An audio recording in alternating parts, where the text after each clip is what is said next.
უნდა ვიყო მშვიდი. თუ მშვიდი არა ვარ შემოვა მადლი ჩემში. ეს არის გამორიცხული. უბრალოდ ფოთვარი ადამიანში მადლი ვერ შემოვა.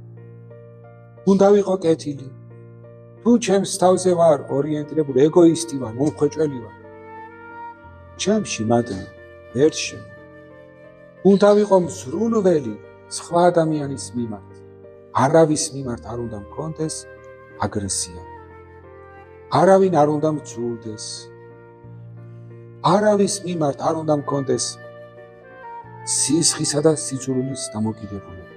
თორემ ჩემში მადლი ვერ შემოვა, აი რომ შეიძლებაოდეს მისი აწონვა, ხომ? 1 გრამიც ვერ შემოვა. იმიტომ რომ სადაც სიძულვილია, იქ რა უნდა სიყვარულს? აბა მითხარით. როგორ შეიძლება ეს ორივე თავსებადი იყოს ერთმანეთთან? ეს ხომ გამორიცხულია. ერთი ადამიანის სიძულვილიც თუ გააქვს, ერთი ადამიანის, შეიში ღმერთი ვერ იქნება. ეს არის გამორიცხული, არარსებული.